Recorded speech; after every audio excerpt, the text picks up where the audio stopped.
history is full of firsts. It's one small step for man, one giant leap for mankind. Many of those firsts shaped our way of life. For 70 years, KPRC Channel 2 has been proud to be pioneers in shaping television and Houston history. In a state the size of Texas, I hope everyone can enjoy Causing the storms Thursday.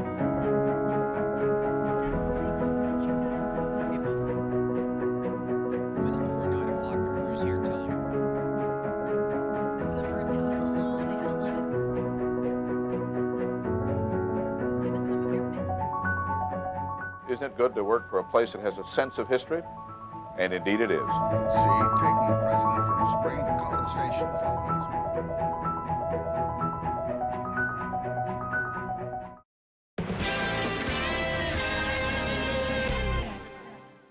If you have something you'd like Channel 2 Investigates to check out, call the tip line at 713-223-TIPS or email investigates@click2houston.com.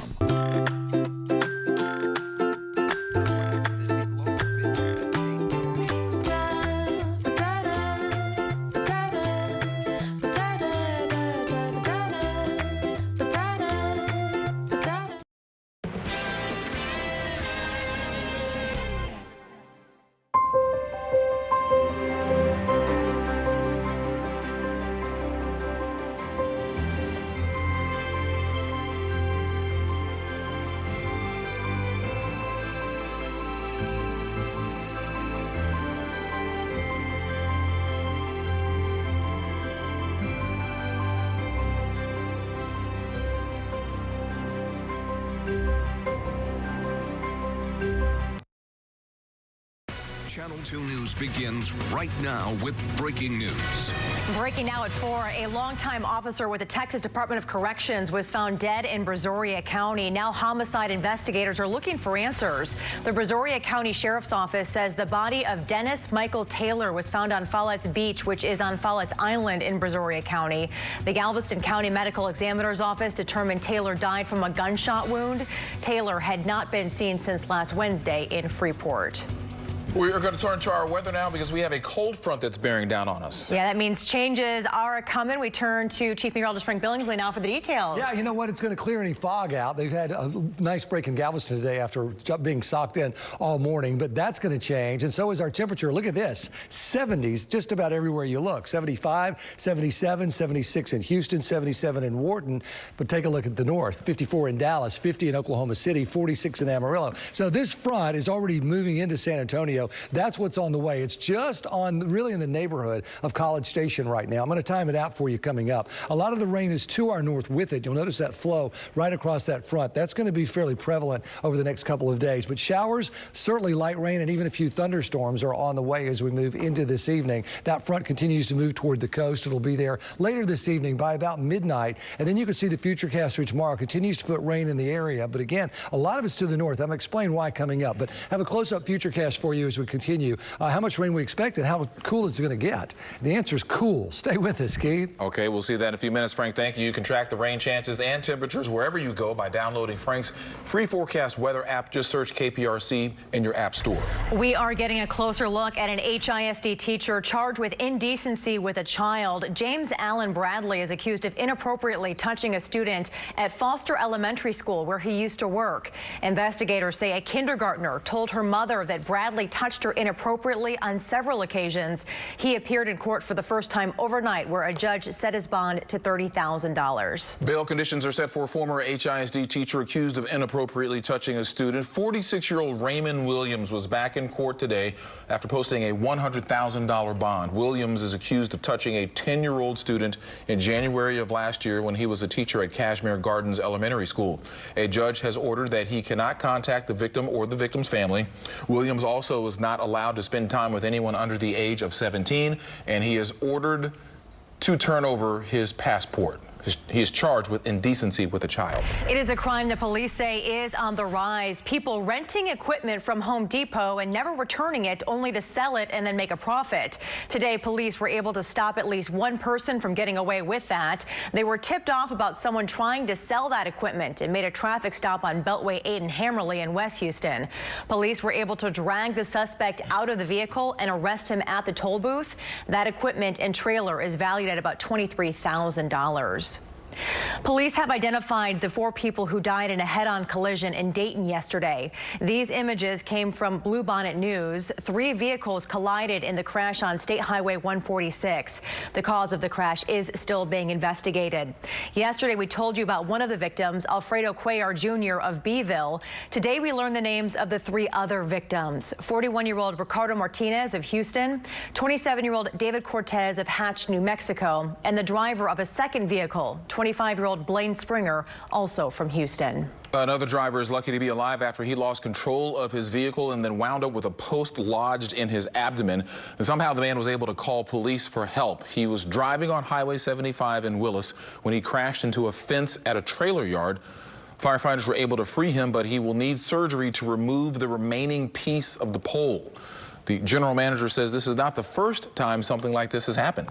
The one lady said she just lost control. This guy said he avoided a deer, so I have no idea. You just put a new fence up and go at it again, I guess. The trailer yard suffered more than $100,000 in damage. New at 4, more crude oil is showing up throughout Galveston Bay. This comes weeks after 630 gallons of crude oil spilled in Tabbs Bay. Crews are now cleaning up washed up oil residue at Bayland Marina. Coast Guard's officials believe currents carried debris and oil residue there. The discharge started February 4th after the installation of a cofferdam. Cleanup crews collected nearly 12,000 gallons of oily water mixture after that spill started. South Carolina investigators have released the cause of death in the murder of a 6-year-old girl. The Lexington County coroner says Faye Swetlick died of asphyxiation shortly after she was abducted from her home on February 10th. Her body was found 3 days later in a wooded area nearby. Swetlick's neighbor, Cody Taylor, was found dead in his home minutes after her body was found. Police think Taylor murdered the young girl but did not comment on a motive. Evidence leads us to believe that the deceased abducted and killed 6-year-old Faye Marie Swetlick. And it appears that he is the sole perpetrator of this crime. A vigil for Swetlick is planned for tonight outside of Cassie City Hall. President Donald Trump issuing a series of pardons and commutations today, including the case of former Illinois Governor Rod Blagojevich. Channel 2's anchor Andy Sirota live in the newsroom with the very latest. Andy. Keith, good afternoon. The president commuted the sentence of the former Illinois governor who was convicted back in 2011 on charges that included trying to sell President Barack Obama's seat in the U.S. Senate. The 63-year-old was sentenced to 14 years in prison. Before his sentence, Blagojevich appeared on one season of the NBC show The Apprentice, which the president hosted before running for office. Today, the president said Blagojevich had already served 8 years behind bars and that it was time he got to return to his family. So he'll be able to go back home with his family after serving 8 years in jail. That was a tremendously powerful, ridiculous sentence, in my opinion. President Trump also pardoned former New York City Police Commissioner Bernard Kerik. Kerik served 3 years in federal prison for tax fraud and lying to officials. A pardon was also granted to Michael Milken, the 1980s financier who served several years in prison for violating securities laws. Milken has since become a philanthropist. Earlier today, the president pardoned former San Francisco 49ers owner Eddie DeBartolo Jr. The former team owner pleaded guilty to failing to report a felony in 1998 after paying Louisiana's governor $400,000 for a riverboat gambling license. DeBartolo avoided prison but was fined $1 million and suspended by the NFL, a move that eventually ended his career in the league. The announcement's coming as the president heads to California, one of 4 states he will visit in the next 4 days. Keith? Andy, thank you. An update now on the NASCAR driver involved in a fiery crash during the final lap of the Daytona 500. Ryan Newman remains in serious condition today after the accident last night. Newman was trying to hold a lead when his car was bumped, sending him into a wall. His car flipped, rolled, was hit by another car, and then skidded in flames. Doctors say Newman's injuries are not life-threatening. A brawl breaks out on the basketball court involving Prairie View A&M's men's basketball team. This happened last night against Jackson State. One confrontation happened as the players were shaking hands at the end of the game. Once that was broken up, another fight started on the other end of the court. Police and security helped stop all the commotion. Today, Prairie View's interim director of athletics issuing a statement saying there will be an investigation into the incident to determine the appropriate punishments. The statement reads in part, unsportsmanlike conduct will not be tolerated at Prairie View A&M University and has no place in collegiate athletics. Our students, alumni, fans, and supporters expect and deserve better from us. All right, let's talk about the Astros now, as more players from other major league teams are speaking their minds about the sign-stealing scandal. Among them is Atlanta Braves player Nick Markakis, who really showed up his frustration today. I feel like every single guy over there needs a beating. You know, it's wrong. They're messing with people's careers. He also said he thinks the Astros got off pretty easy with their punishment from the scandal. Channel 2 Sports Director Randall McAvoy has been covering the Astros spring training in West Palm Beach, Florida. He will have a report coming up at 5 o'clock. Big financial problems for the Boy Scouts. Coming up, what led the organization to file for bankruptcy. And what firefighters say led to a deadly crash involving a car and train. But first, we want to give you a look at some of your traffic times. Right now, we have more than half an hour to get you to the Woodlands from downtown Houston on the North Freeway. If you're headed out to Katy, about 30 minutes as well, just over from downtown Houston to the Katy on the Katy Freeway. And if you're going to Clear Lake on the Gulf Freeway, it's going to take you 26 minutes. Did you? You're watching Channel 2, Houston's home for news. All right, take a look. A train crushes a car in Florida, and now the driver of that car is dead. It happened this morning in Pompano Beach. That's what's left of the car is lodged under the front end of the train. Officials say the railroad gates were down, but from the position of the car, they believe the driver tried to go around those gates. No one on the train was hurt. Authorities still investigating the crash. A city in Georgia is suing a pharmaceutical company for charging $39,000 for a drug that used to cost just $40. The city of Marietta has about 1,000 employees and retirees in its insurance benefits program. One beneficiary requires a drug called Acthar. It's an injectable drug that helps patients with multiple sclerosis and other disorders. The suit says the city's insurance plan has expanded over $2 million for Acthar for just one patient. The city of Marietta declined to comment. Video shows the dramatic rescue of 11 horses that got stuck in an ice hole in southern Russia. A group of farmers, they were passing by when they saw the horses. Then one by one, they used a mechanical loader to help tug them out. All of the horses were successfully saved and none sustained any injuries during this process. One farmer said the ice is usually thick enough to cross safely, but the relatively warm winter in that area has caused the ice to be unstable. Wow. Poor horses. I'm glad they were able to get out. At least they're all right. Good work done by Thank goodness it wasn't too deep, you know. Yeah. My gosh. Tough stuff. Yeah. All right, so get ready for some changes here. Okay. No Russian weather, but it's going to get a lot cooler. Yeah. Okay. And we're looking for some drizzly stuff, too. So take a cue from these dogs. These are rescues from Harvey, and they're taking it easy. You know, that's the life right there. That's right. Tuesday's gone to the dogs. And cuddle up, right? Yep. It's going to be that kind of weather. In the meantime, high tree pollen. Elm's still on the board. Oak is on the board. Cedar, ash, it's all there. Ragweed's nothing. Grass and mulch spores are moderate. Air quality is moderate simply because of agricultural burning that's going on down in Mexico and parts of Central America. So some of that smoke particulate can make its way up here. If you're sensitive to that, you may be noticing it. Triangle Energy Camera. Nice shot of the Williams Tower. 77 and cloudy.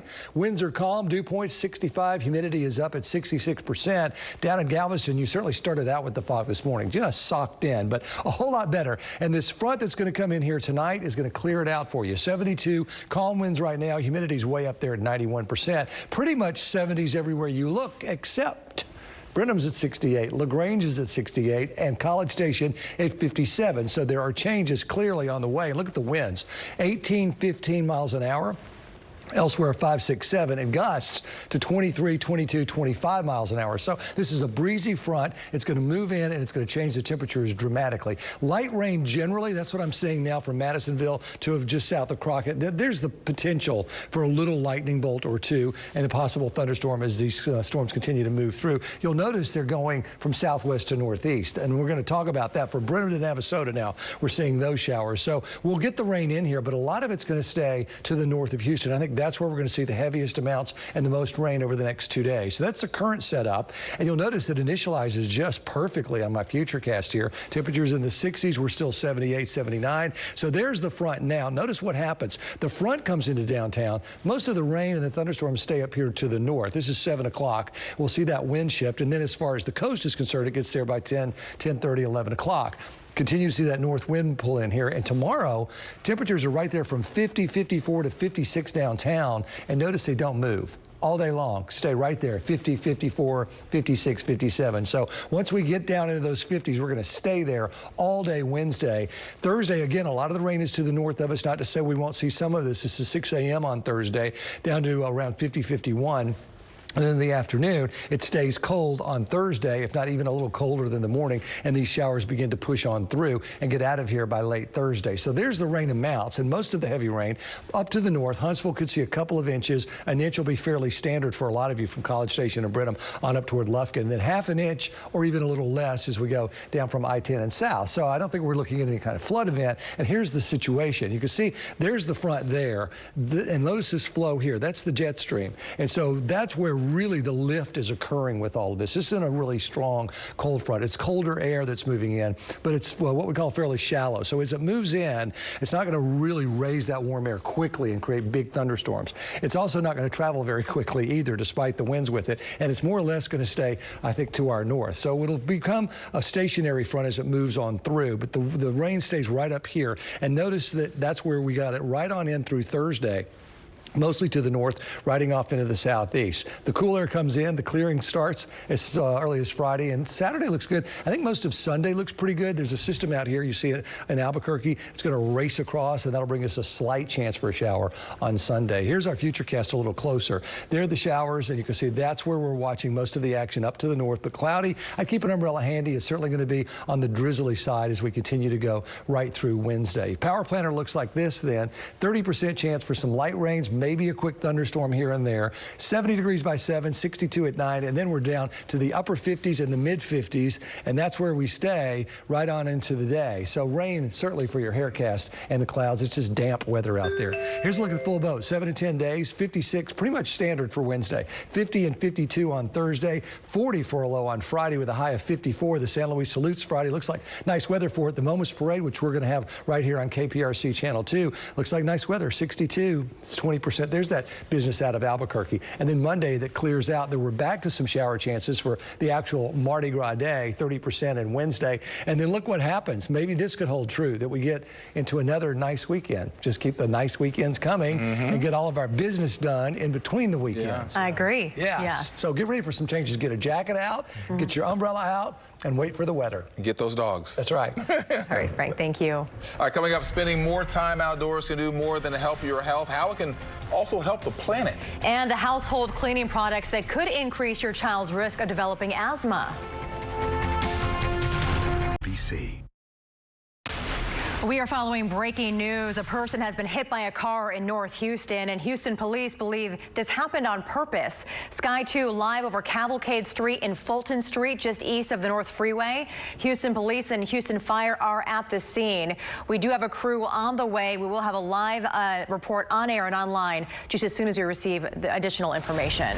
Exposing a baby to household cleaning products may increase their risk of childhood asthma. That's according to a new Canadian study, which found more than 2,000 kids exposed to soaps, detergents, and other cleaners during their first 4 months of life were more likely to develop asthma by the age of 3. Scented and sprayed cleaners pose the highest risk of respiratory issues. You may be getting the wrong information about vaccines if you are turning to social media. Researchers at the University of Pennsylvania polled nearly 2,500 adults. Up to 20% were at least somewhat mistaken about vaccines. Those who reported seeing content about measles and the MMR vaccine on social social media were more likely to be misinformed. That's compared to those who were exposed to the topic on traditional media, such as the news. Getting outside and enjoying nature could be good for you. A new study found making time to enjoy trees, rivers, flowers will not only benefit your well-being, but also that of the planet as well. Researchers at Plymouth University say that individuals who visit green spaces on a weekly basis feel better physically and mentally. They are also more likely to make environmentally friendly decisions. A new study suggests eating a Mediterranean diet could help us stay healthier as we age. That's according to a study done in the UK. Researchers analyzed over 600 elderly adults before and after 1 year of eating the Mediterranean diet. The diet group showed an increase in gut bacteria linked to healthy aging while reducing harmful inflammation. The changes were mostly driven by an increase in dietary fiber, vitamin C, B6, and B9, also iron and potassium. I do love hummus.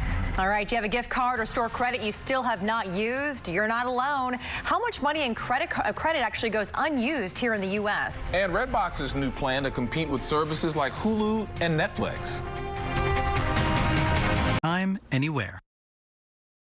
Americans are letting billions of dollars worth of credit go to waste. Yeah, that's with a B. We're talking $21 billion in gift cards, airline vouchers, and store credits. A Bankrate.com survey says millennials have a 55% unused rate.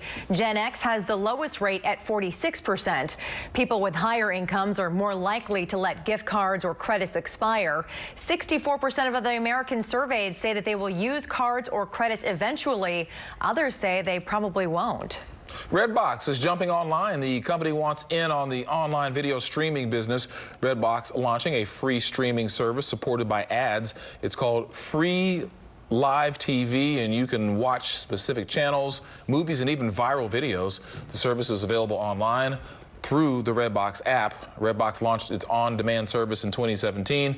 Users could rent or buy movies and stream them instantly. All right, controversy brewing after video shows a Wendy's employee bathing in a kitchen sink. Coming up, how the restaurant is responding to this now viral video. And the dream of flying like Iron Man could become a reality. How one jetpack company is making progress towards reaching that goal.